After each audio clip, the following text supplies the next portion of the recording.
pessoal, sou o pastor Lorival da Igreja Batista e preparei há muito tempo atrás um livro chamado Coração de Jesus. Eu escrevi esse livro, para você ter ideia, dentro de um ônibus durante todos os dias, por vários meses, em minha viagem de São José dos Campos para São Paulo e de São Paulo para São José dos Campos, quando naquela cidade trabalhava.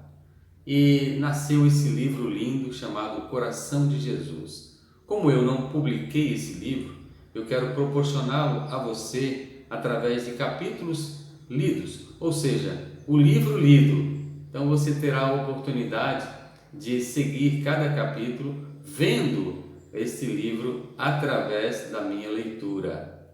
Eu inicio esse lindo livro sobre o coração de Jesus falando a frase maravilhosa escrita em João 3,16. Porque Deus amou o mundo de tal maneira que deu seu Filho unigênito, para que todo aquele que nele crê não pereça, mas tenha a vida eterna. Esta é a essência da palavra de Deus. Você conhece o coração de Jesus? Através deste pequeno livro, procurarei explicar de forma breve as declarações que Jesus fez sobre si mesmo, onde ele, utilizando-se de figuras de linguagem, abre o seu coração para que possamos conhecê-lo, não como alguns imaginam, mas como ele mostrou a si mesmo. As afirmações de Jesus nos levam a conhecê-lo melhor e entender o sentido de sua missão. Para poder explicar cada afirmativa, eu procurei fazer um paralelo entre citações e eventos do Antigo como do Novo Testamento. Possivelmente, um leitor que conheça bem as Escrituras Sagradas poderá tender a não concordar com os meus argumentos ao elaborar determinados paralelos entre o Antigo e o Novo Testamento e as palavras de Jesus.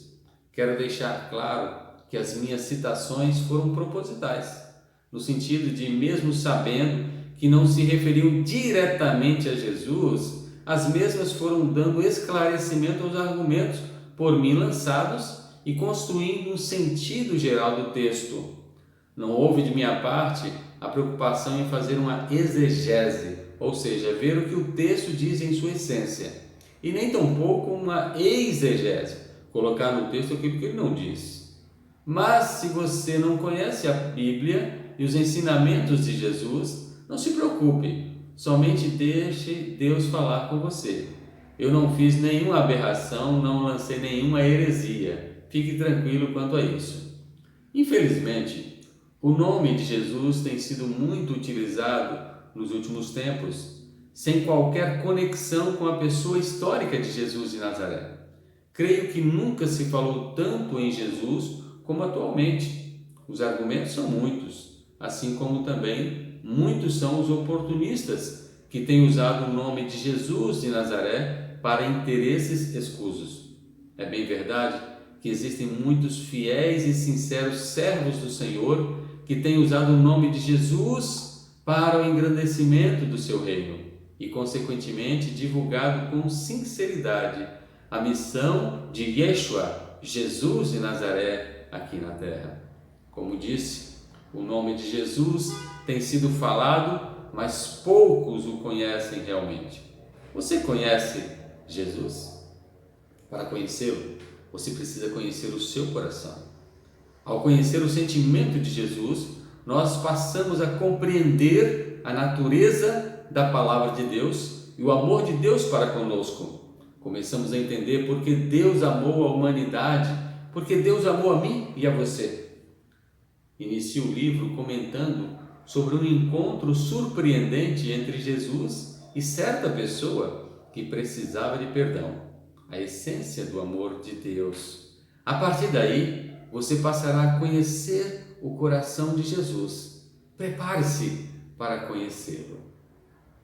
Capítulo 1. A arte de perdoar. A cidade estava alvoroçada e a presença de Jesus incomodava os doutores da lei. aqueles que se diziam conhecedores e praticantes da verdade. Em meio aos distúrbios e agitação popular, surgiu um fato, não curioso, mas extremamente grave e, por conseguinte, propício para que os doutores da lei testassem Jesus.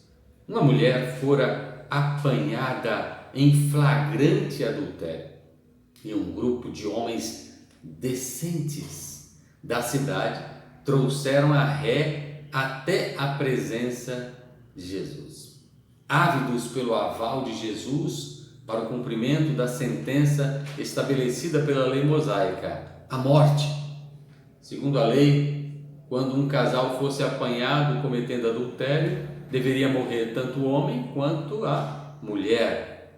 O que nos chama a atenção é que naquela situação só se encontrava a mulher. Mas onde estava o homem? Pois o adultério só acontece quando o ato é praticado por duas pessoas. Será que o homem havia fugido? Difícil, pois o texto afirma que a mulher fora apanhada em flagrante adultério. O que dá para entender é que os homens da cidade relaxaram a detenção do réu, mas fixaram-se na pessoa da mulher.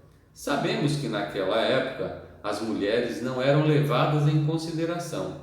Portanto, aquela mulher foi levada à presença de Jesus porque o intuito dos doutores da lei era desmoralizar Jesus. A pena de morte para o caso de adultério, não que tenha sido abolida, mas não era mais praticada naquela época, justamente pelo domínio do Império Romano lá em Israel. Assim, mesmo assim, eles queriam levar Jesus a tomar partido de uma ou outra opinião e, assim fazendo, condená-lo. Evidentemente que Jesus sabia as intenções maldosas que havia no coração de cada um daqueles homens e, por isso, ele fez que os estivesse ignorando e começou a escrever no chão. No entanto, ele estava provando a eles que tipo de coração ele tinha. Ansiosos pela resposta de Jesus, eles insistiam, mas o Senhor continuou escrevendo no chão. Alguns teólogos acreditam que Jesus estivesse escrevendo os 10 mandamentos ou alguma palavra que os deixou envergonhados e, quem sabe, os pecados ocultos que cada um daqueles homens estivesse cometendo. Devido à insistência daqueles que eram acusadores da mulher, Jesus respondeu: aquele que entre vocês não tiver pecado, atire a primeira pedra. João capítulo 8, versículo 7 está escrito. Que frase bombástica! Eles caíram em si, começaram a se autoavaliar e provavelmente foram lembrando quantos pecados haviam cometido. Possivelmente tenha vindo sobre eles o remorso e o sentimento de culpa. A própria presença de Jesus deve tê-los feito reavaliar seus princípios até aquele ponto inabaláveis. Sentiram suas próprias misérias, estavam totalmente humilhados e, com o choque da palavra de Jesus, um por um, saíram cabisbaixos, sem esboçar nenhuma reação, que não fosse vergonha de querer condenar alguém, não sendo os mesmos juízes. Mas a história não parou por aí. Algo ainda estava acontecendo. Jesus estava em cena, uma mulher humilhada também. Ela continuava sendo culpada, mas Jesus tomou uma iniciativa para o diálogo e perguntou: mulher, onde estão os teus acusadores? Posso imaginar aquela mulher nem mesmo conseguindo levantar a cabeça, pois afinal, além de ser alguém de moral abalada pelo pecado, estava na presença do Senhor, do Rei dos Reis. Com certeza, ela sentiu o seu estado miserável. Evidentemente, é assim mesmo que devemos nos sentir quando pecamos. Tiago 4, de 1 a 10 diz sobre isso. Jesus olhou para a mulher. Ela tentou olhar para ele. Ainda estava em estado de humilhação. Estava arrependida dos pecados que havia praticado. E Jesus, mais uma vez, demonstrou o sentimento de seu coração e lhe disse: nem eu te condeno, vá e não peques mais. Em hipótese alguma, ele concordou com a atitude dela. O pecado continuava sendo pecado por ele, condenado por ele, mas o seu interesse era com aquela pessoa que já estava humilhada com a situação constrangedora em que se encontrava. De fato, pelo que percebemos, a mulher havia se arrependido. Por isso ele disse: nem eu te condeno, vá e não peques mais. Vemos que o perdão que recebemos da parte do Senhor deve nos conduzir a uma atitude de mudança de vida. E a nossa resposta ao Senhor é: não pecaremos mais. Aquela mulher saiu da presença de Jesus perdoada, purificada e transformada. O coração de Jesus a levou a uma nova situação de vida, a uma nova vida, a uma nova disposição para a vida. Sabemos que a natureza carnal da mulher a levou a praticar um ato tão desprezível, mas sabemos que o coração de Jesus levou aquela mulher a ser uma nova mulher. Caro amigo, amiga que está me vendo, talvez você esteja se sentindo como aquela mulher. Pode ser que tenha cometido algo muito mais terrível do que ela, mas eu lhe digo em nome de Jesus: se você se arrependeu do seu pecado, o Senhor te perdoou e a partir de agora você continuará seu caminho seguindo a orientação de Jesus, que é não pecar mais. Jesus quer mudar a sua vida, como mudou a daquela mulher que era imoral, mas que por causa do perdão recebido se tornou uma pessoa digna.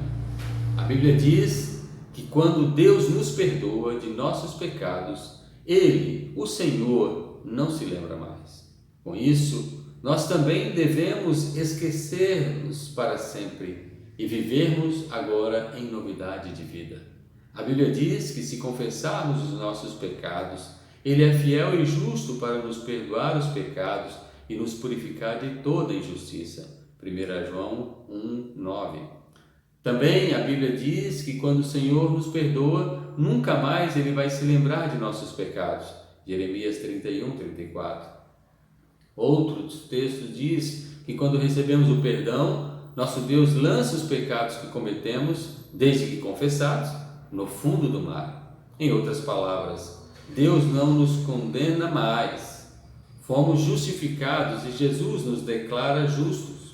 Por isso, prezado ouvinte e você que está me vendo, o perdão está à sua disposição.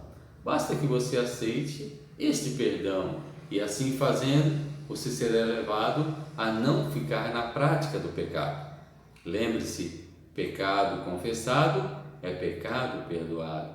Viva essa novidade de vida. Viva o perdão que Jesus concede. Viva segundo o coração de Jesus. A partir do próximo capítulo, nós iremos meditar nas afirmações de Jesus sobre si mesmo e de que forma Ele abre o seu coração para que possamos conhecê-lo. Com esta nova visão, nos levará a uma qualidade de vida, experimentando Jesus em nós. Passaremos a conhecer o coração de Jesus. Se você gostou, dê o seu like. Se você deseja que eu dê uma palestra na sua comunidade, basta acessar os meus contatos e falar comigo. Deus abençoe você, que a graça e a paz do Senhor esteja sobre a sua vida.